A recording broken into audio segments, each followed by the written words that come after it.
Bismillahirrahmanirrahim. Assalamualaikum warahmatullahi wabarakatuh. Puji syukur atas kehadirat Allah Subhanahu wa taala atas semua limpahan rahmat dan kasih sayangnya bagi kita semua, di mana pada pagi yang cerah ini kita masih diberikan kesehatan untuk terus berbagi ilmu pengetahuan bersama mahasiswa Indonesia. Salam dan salawat kepada junjungan besar Nabi Muhammad Sallallahu Alaihi Wasallam dengan melafazkan Allahumma sholli ala Sayyidina Muhammad wa ala ali Sayyidina Muhammad. Kembali bersama saya Dr. Rado Yendra SSI MSc, tentunya bersama Kampus Dunia Maya www.radoinstitute.com. Kita akan terus mengabdi, mengajar, dan meneliti bersama mahasiswa Indonesia. Pada kesempatan kali ini kita akan berbincang suatu riset artikel yang sangat menarik, yaitu tentang pemodelan kecepatan angin. Nah, ini dia. Jadi apa isu yang kita bahas pada hari ini adalah bagaimana membantu mahasiswa Indonesia untuk dapat memiliki ide dalam penyelesaian tugas akhir skripsi mahasiswa. Juga mungkin berguna bagi rekan di prodi matematik atau prodi teknik lainnya yang menggunakan objek penelitian kecepatan angin ini. Nah, kita akan membahas pemodelan kecepatan angin dengan menggunakan teknik-teknik yang ada dalam ilmu statistik. Nah, biasanya kita ingin mendapatkan fungsi densitas peluang yang terbaik dari data kecepatan angin yang diberikan. Oke, kita akan coba salah satu riset artikel yang diberikan oleh mahasiswa yang coba untuk kita bahas tentunya dengan program-program R, bahasa komputer R kita lengkapkan seperti biasa sebagai pemberi semangat bagi mahasiswa untuk menyelesaikan tugas akhir ataupun bagi peneliti-peneliti yang memerlukan seperti apa bahasa komputer dengan menggunakan program R untuk menyelesaikan riset-riset yang berhubungan dengan pemodelan statistik terhadap kecepatan data angin. Oke, kita lihat salah satu riset artikel yang diberikan kepada saya oleh mahasiswa adalah diantaranya adalah seperti yang terbit di jurnal International Journal of Renewable Energy volume 12 tahun 2017, di mana di sini judulnya adalah Statistical Distribution and Energy Estimation of the Wind Speed at Saint Martin's Island, Bangladesh. Nah, ini merupakan suatu pemodelan angin untuk mendapatkan distribusi statistik yang terbaik. Kadang-kadang dia sebut dengan distribusi, kadang-kadang dia sebut dengan probability density function, ya sama saja. Tapi isunya adalah bagaimana memilih dari beberapa model statistik, dalam hal ini adalah probability density function yang terbaik. Jadi kalau kita baca jurnalnya, ini sama saja seperti penelitian-penelitian sebelum-sebelumnya yang menggunakan teknik berstatistik ini untuk memodelkan sesuatu data. Jadi kalau kita lihat di sini ada beberapa model statistik atau beberapa fungsi densitas peluang yang digunakan adalah distribusi normal. Oke, ada distribusi gamma, oke, ini gamma. Ada distribusi Weibull yang digunakan, oke. Dan ada distribusi Rayleigh. Jadi 4 distribusi ini akan mereka lakukan pemodelan dengan menggunakan data kecepatan angin, lalu isunya pilih yang terbaik. Tentu tata caranya dapatkan parameter, lalu uji kebaikan statistik, baik dengan menggunakan grafik ataupun menggunakan teknik lainnya. Seperti dalam jurnal ini mereka menggunakan ini parameter, bagaimana teknik grafik. Nah, ini grafik ini density plot, ini biasanya probability density function atau density plot yang menghampiri dari histogram yang ada. Nah, ini grafiknya dan lalu menggunakan RMSC, MBE, atau menggunakan AIC, BIC, dan seperti yang biasa-biasa dilakukan. Nah, pada kesempatan kali ini kita akan cobakan dengan menggunakan program R kita, di mana kita akan menggunakan data kecepatan angin harian di Kota Pekanbaru. Oke, kita tutup stop share. Kita ambil R kita. Ini R, mana R kita? Ah, ini R kita. Kita share. Nah, ini R. Kita ambil Windows, ambil konsol dulu, kita bersihkan data kita. Edit, clear console. Nah, ini dia. Jadi kita coba ambil data angin. X, kita ambil data angin kita. Read CSV, read.csv. Lalu kita ambil file, choose. File.choose.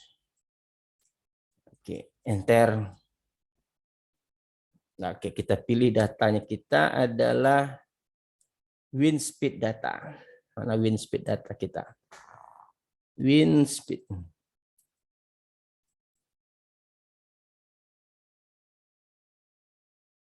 Kita tengok Win sini. WinSpeed. WinSpeed data. Wah, ini WinSpeed data. Oke, kita open. Lalu kita panggil data ini secara numerik. Oke, secara numerik. Oke, kita bersihkan data kita ambil yang besar dari 0, X, di mana X besar dari 0. Lalu kita ambil yang untuk menghindari missing yang ada, yang diberikan simbol 999, kita hilangkan missingnya dengan mengambil datanya itu. Katakanlah data X kita itu kecil dari 50, kita menghindari yang ada 999. Jadi kalau kita tekan X, data kecepatan angin di Pekanbaru itu, kalau kita ketik length, berapa banyak datanya? Length X, ada 6.525 data yang akan kita olah. Nah, salah satu teknik terbaik kita akan menggunakan paket MixR. Paket MixR ini terkenal untuk menyelesaikan permasalahan-permasalahan mixture atau campuran distribusi. Jadi dalam serentetan data itu ada 2 distribusi atau 3 distribusi, itu digunakan paket MixR biasanya. Apa itu MixR? Silakan masuk ke Rado Institute, lihat. Di situ ada kita penjelasan tentang MixR. Tetapi MixR juga bisa untuk menyelesaikan yang tanpa ada campuran distribusi. Oke? Nah, yang ingin melihat MixR, ambil package ya, ambil package, lalu install package, sehingga program MixR itu telah dilihat instan. Nah, oleh audiens setelah diinstal, ini dia MixR. Ini MixR kita. Jadi MixR itu tulisannya mix, ya, di MixR. Oke kan saja. Nah, ini telah kita panggil MixR kita. Lalu ada beberapa bahasa seperti MixSpeed. MixSpeed ini adalah untuk mengeluarkan parameter-parameter yang ada di dalam distribusi gamma. Jadi kalau kita bagi 2 layarnya vertically, nah, sebelumnya kita jelaskan dulu, kita akan menggunakan salah satu distribusi untuk bedah riset artikel ini, gamma saja kita gunakan. Kalau menggunakan Weibull, tinggal ganti Weibull. Kalau ingin menggunakan log normal, tinggal ganti log normal. Jumlah komponen encom ini 1, menunjukkan dia tidak ada campuran. Kalau ada 2 campuran, tinggal ketik 2. Kalau 3 campuran, tinggal ketik 3. Kita hanya menggunakan 1 campuran saja dalam kebutuhan tugas akhir mahasiswa.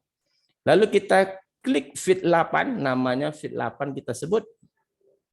Kita bagi 2, fit 8. Oke, jadi fit 8 kita run. Kita mau coba lihat apa yang dihasilkan dari fit 8. Fit 8. Jadi fit 8 ini ternyata dia menghasilkan beberapa pengetahuan, diantaranya adalah ini adalah gamma mixture dengan satu komponen. Jadi kalau satu komponen dia tidak mixture. Dia cukup satu saja distribusi yang ada dalam serangkaian data tadi. Di sini kita lihat ada shape, parameter shape-nya dan parameter range. Dalam R itu kalau skala atau scale 1/range. Jadi kalau untuk kalau memerlukan variabel atau parameter skala atau scale 1/range. Jadi 1/1,28. Dalam R dia menggunakan range. Oke. Kalau menggunakan scale ya tinggal ganti saja 1/range. Dalam program ini juga diberikan beberapa nilai AIC. AIC ini AKIK, Information Criterion, dan yang menggunakan BIC, Bayesian Information Criterion, dan log likelihood. Merupakan suatu alat uji untuk mencari yang terbaik. Jadi mix R ini sudah lengkap. Sudah lengkap, ada parameter, cuman kita tinggal bagaimana menyesuaikan dengan keperluan. Seperti tadi kita tahu secara umum parameter gamma itu ada shape, ada scale. Tetapi dia gunakan range. Nah, kalau mengganti ke scale tinggal 1/range. Jadi 1/1,28. Kita akan lihat bagaimana nilai-nilai parameter ini cukup baik menghampiri histogram data. Kita akan plotkan dia. Kita plotkan. Ini plot. Oke. Kita plotkan dia. Nah, ini dia. Jadi kita lihat. Yang merah itu grafik histogram data yang 6.000-an tadi. Sedangkan garis hitam itu model kita. Model gamma tadi yang dihasilkan melalui parameter-parameter yang dihasilkan oleh bin speed, yang dihasilkan oleh data, dan ini yang garis putus-putus yang dihasilkan oleh pemodelan gamma atau fungsi densitas gamma tadi. Luar biasa. Jadi sudah dampak gambaran oleh mahasiswa seperti apa seharusnya nanti mereka berbuat. Nah, informasi penting tentang gamma ini silakan masuk ke Rado Institute. Lihat distribusi gamma, udah kita bahas secara detail, kita bahas. Nah, kita akan coba lihat alat uji lainnya seperti menggunakan distribution function atau cumulative distribution function.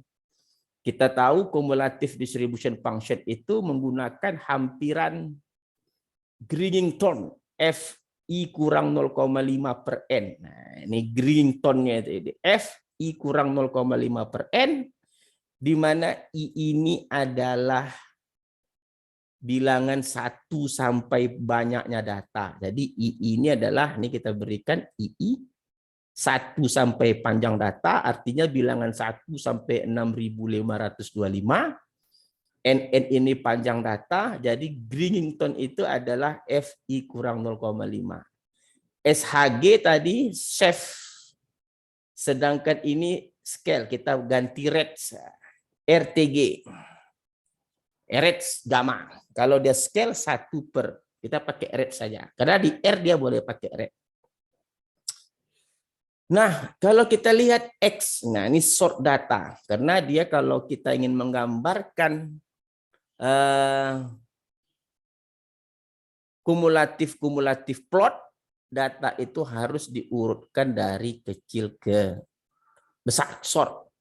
Nah, jadi kalau mau kita lihat gambarnya, ini kita lihat gambarnya, XX kita ambil dulu semuanya, IXX. Oh, ini kita ganti SCG saja, kita menggunakan SCG sajalah untuk range karena programnya sudah diganti SCG. Kita run semuanya, run.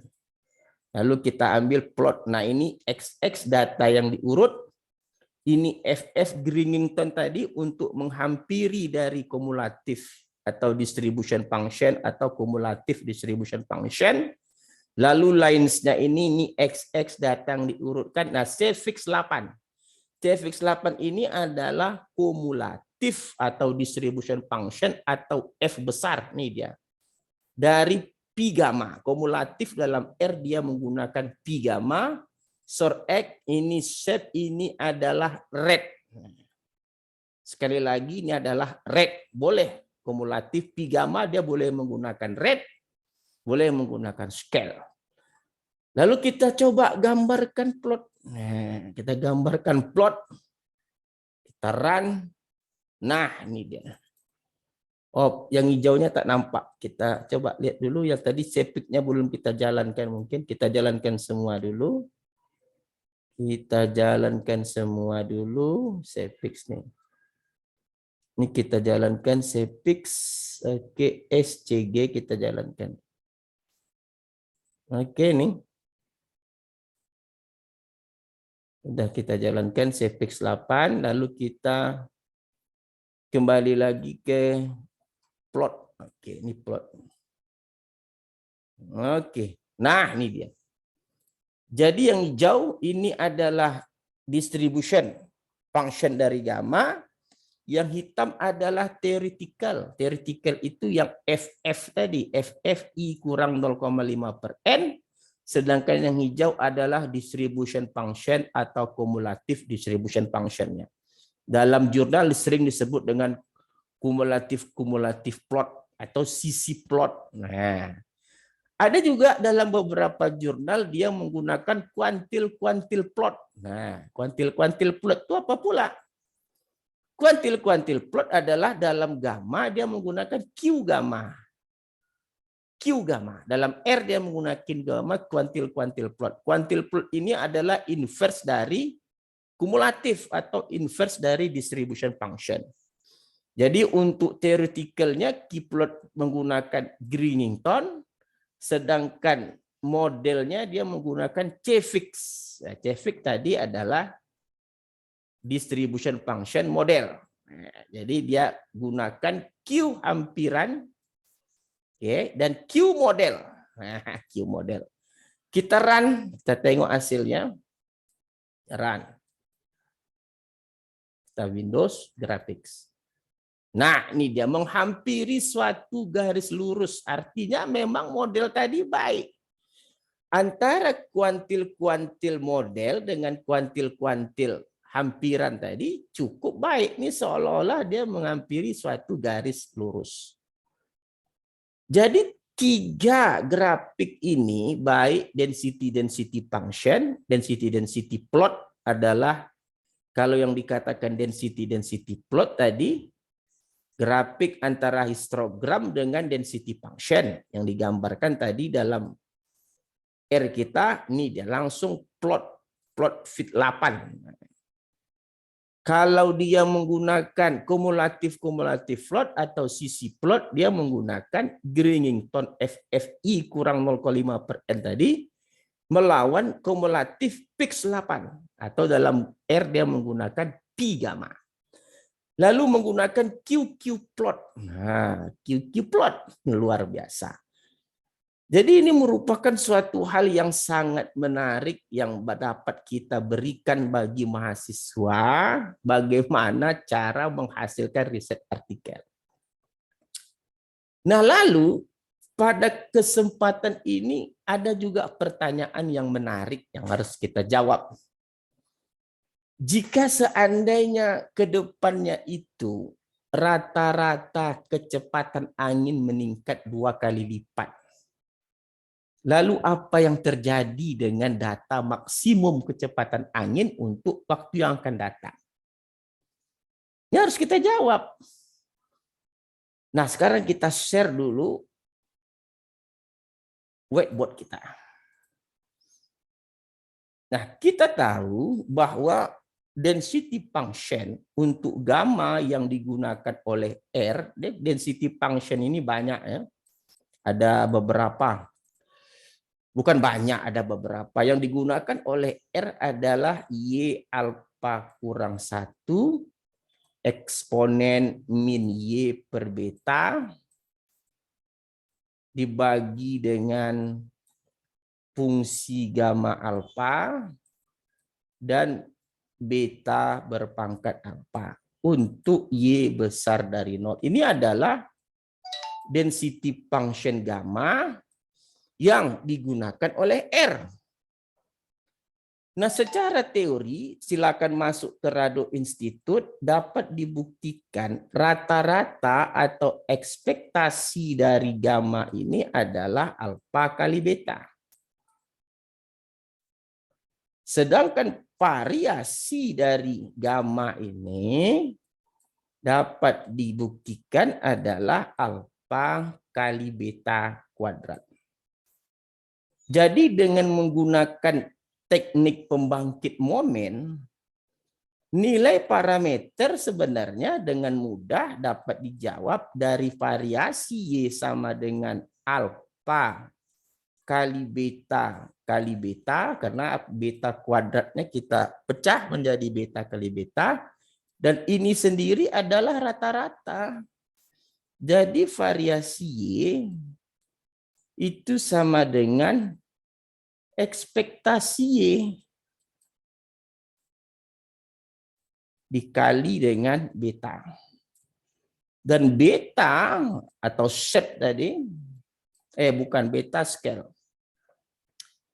Beta sama dengan variasi data dibagi, dibagi dengan ekspektasi data. Nah, jika ekspektasi beta sudah dapat, maka secara mudah nilai alfa pun akan kita peroleh. Alfa ekspektasi Y bagi beta, maka alfa adalah ekspektasi Y dikuadratkan dibagi dengan variasi Y. Nah, ini dia. Nah, nih. Jadi kalau begitu, kita mempunyai nilai alfa sama dengan ekspektasi Y kuadrat. Oke. Dibagi dengan beta, dibagi dengan variasi data.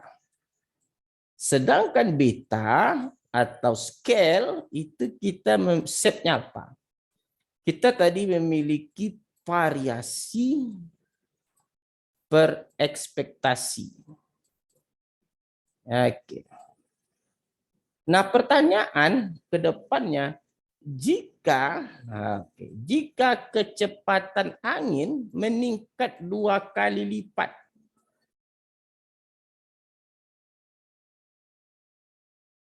meningkat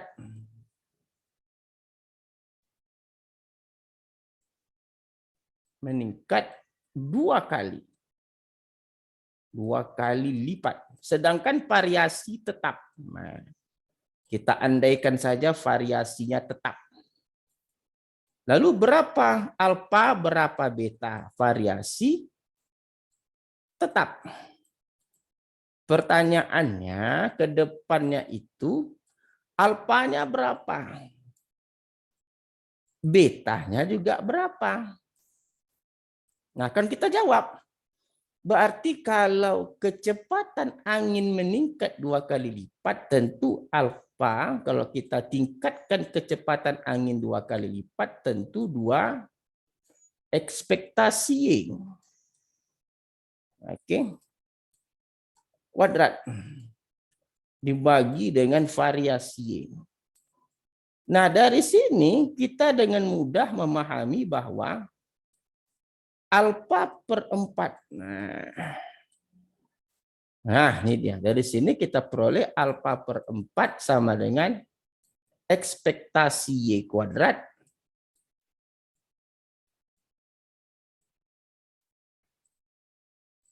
dikuadratkan dibagi dengan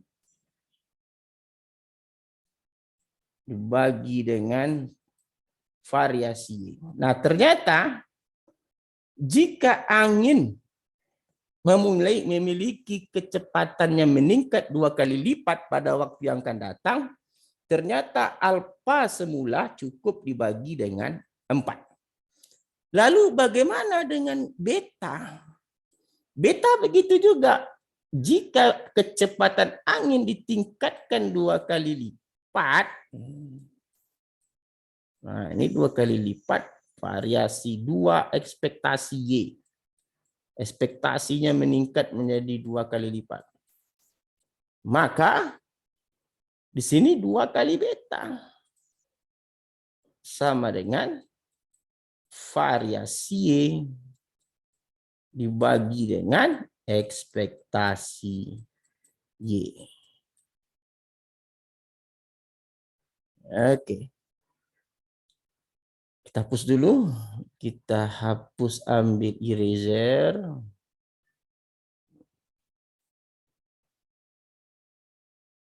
Kita ambil balik. Maka di sini menjadi 2 beta sama dengan variasi Y per ekspektasi. Nah, artinya jika kecepatan angin meningkat 2 kali lipat dengan variasi tetap, maka parameter alfanya dibagi 4 dan betanya dikali dengan 2. Lalu apa gunanya hal seperti ini? Kita akan ingin menentukan data yang seperti itu bagaimana. Oke, kita lihat R kita. Stop share, kita ambil R kembali. R, share. Nah, Windows konsol. Nah, kita akan coba. Tadi kita memiliki scale SCG dan kita memiliki shape SHG. Ini kita memiliki tadi scale-nya 1,28287. Kalau kita mau mencari, ini tadi rate ya, SCG itu rate. Jadi kalau scale-nya tentu 1 per SCG. Nah, kalau dia mau scale, jadi scale dalam gamma itu adalah 0,77 kalau kita mau menggunakan scale. Sedangkan shape-nya, alfanya, jadi alfa dalam data semula adalah SCG scale. Sedangkan beta dalam data semula adalah alfa itu shape, alfa adalah SHG. Sedangkan beta adalah SCG. Nah, ini beta kita SCG. Jadi kalau data kecepatan angin meningkat, maka alfa 2 kali lipat, alfa kita katakan alfa next kalau dia 2 kali lipat, alfa 2 kali lipat jelas alfa 2 lipat. Alfa 2 lipat tadi adalah SHG bagi 4. Oke. Sedangkan beta 2 lipat, nah, beta 2 lipat adalah scale 2 kali scale. Scale dikali 2 kali scale. Nah, kalau kita menggunakan beta, kalau gunakan scale sama saja. Jadi kalau digunakan scale 1 SKG, kalau menggunakan rates tadi STG itu rates, kalau menggunakan rate 1 per scale sama saja. Oke. Nah, jadi data kecepatan angin pada waktu yang akan datang, jika terjadi 2 peningkatan rata-rata, kita dalam R menggunakan bahasa R gamma. Datanya tadi sebanyak 6.525. Parameternya tadi shape-nya alfa 2 lipat. Alfa 2 lipat. Sedangkan kalau kita mau pakai rates, boleh. Kalau rates 1 per beta 2 lipat. Oke, kalau pakai rates 1 per beta 2 lipat. Jadi kalau mau kita lihat datanya seperti apa R gamma kita. Nah, ini datanya. Jadi kalau kita mau ambil summary, nah ini kita ambil summary-nya. Summary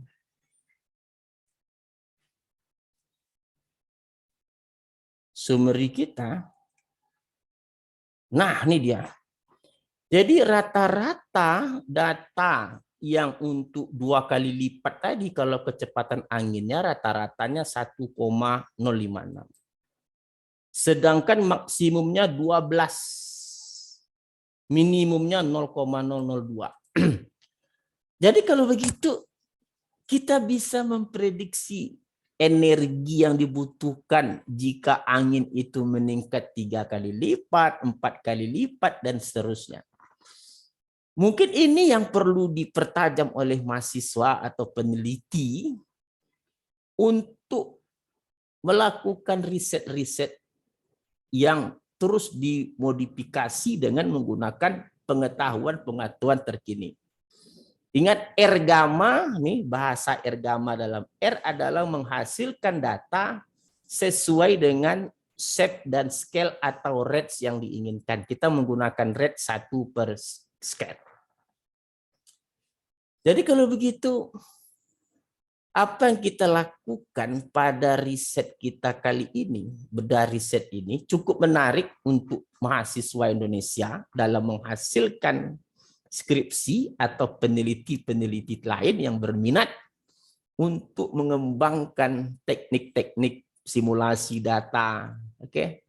Itu tadi baru sekali simulasi. Kalau R-gamma kita jalankan sampai 500 kali, jadi kita mempunyai nilai simulasi sebanyak 500 kali. Sehingga dapat dibuat mungkin menggunakan teori bootstrap kah, jackknife kah, atau apapun namanya, untuk menghasilkan varian-varian dari riset-riset yang diturunkan dari cerita kita pada hari ini. Oke, saya rasa cukup bermanfaat apa yang kita bicarakan kali ini. Semoga bermanfaat bagi mahasiswa. Assalamualaikum warahmatullahi wabarakatuh.